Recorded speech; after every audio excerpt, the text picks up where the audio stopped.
So let's get back to it. This is part 3 of Introduction to Apache Spark for the Business Analyst.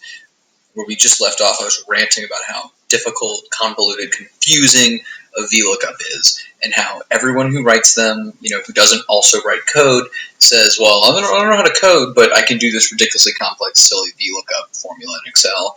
You need to give yourself more credit. You can handle weird shit. Code's going to make a lot more sense than this, I promise. Or even if it doesn't, you can take solace in the fact that you can do something awkward. But I'm not done ranting about Excel yet because I'm still really fired up about this. So there's another formula I want to talk about that I used to see a lot, not so much anymore, but is really, really obtuse would be the right word. Like, if this formula had been at Shawshank Prison, Andy Dufresne would have been the guy getting beaten on. The warden would have thrown this formula in the hole because it makes that little sense. Like, it is just awful. And so what am I talking about? Well, I'm talking about sum product formula. And you're like, hold on, Gus, sum product is fine. Like, I want to, I want to multiply something and I want to sum them. Okay, that makes sense. Like, no big deal, right? It's like, yeah, sort of. But pre-Excel 2007, if you wanted to do a sum ifs, so I want to sum a column based on multiple conditions. So let's say I had a table of car sales that were by make or by company, so by make and by month. And I wanted to know, for example, how many vehicles were sold in June that were Fords? How many Fords were sold in June?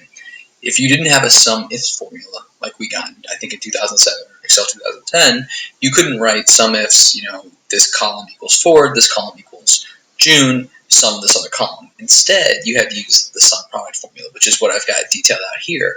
And what we're doing is we're multiplying these arrays together to actually do this, sum these columns where these two conditions are true, which I just find crazy because it's actually really hard, I think, mathematically, or at least there's math involved, which is like, fuck, man, this is nuts. So let's look at this. Like, how does it work?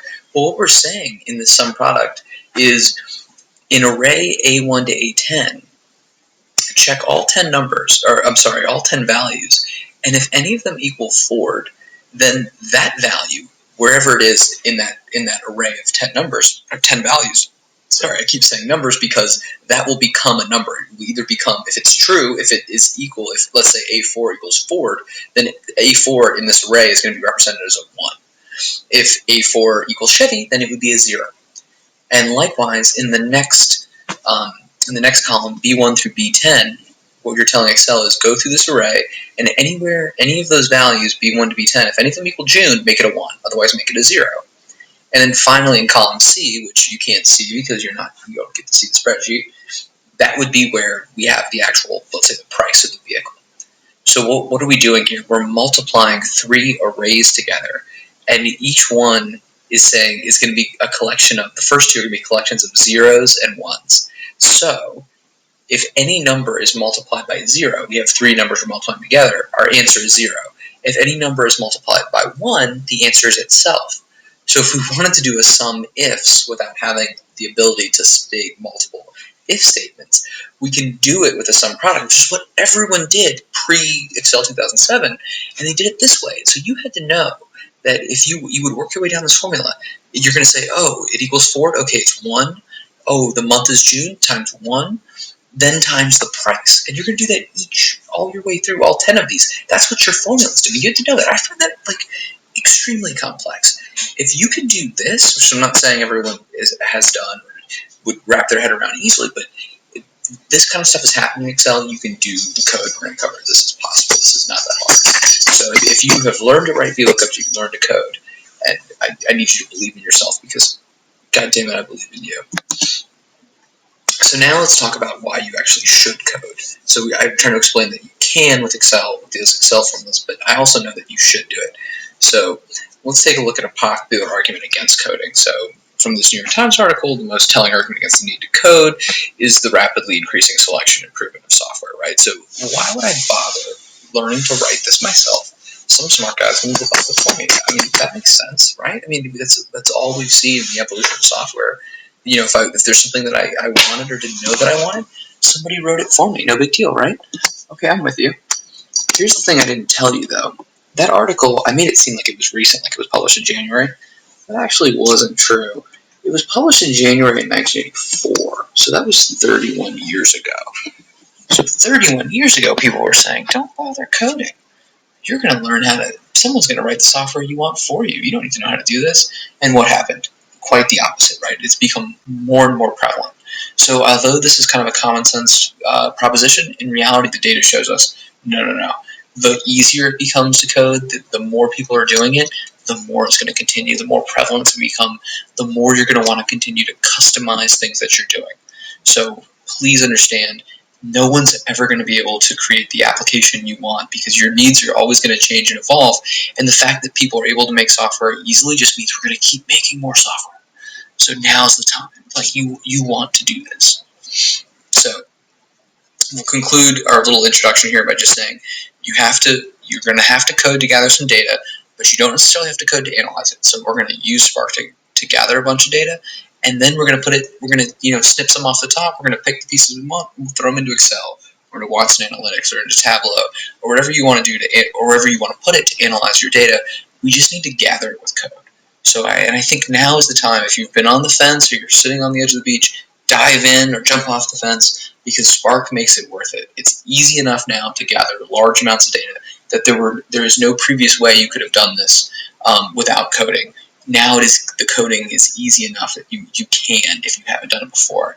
And without further ado, let's kind of get into some of this. So, how am I going to convince you of the need of the reason why Spark is the reason you should get off? You should get off the ledge, like you're going to jump to your death. That's not what I meant. You should get off the fence. So we're going to talk about three things. We're going to show you how Spark's going to help you gather big data fast, gather big data in lots of different formats, and gather big data easier than before. And all of these come with the caveat that it's faster than we could have done with Hadoop, with data in different formats, so easier to gather than it was before in Hadoop, and then manipulate data in different formats compared to what we were working with in Hadoop.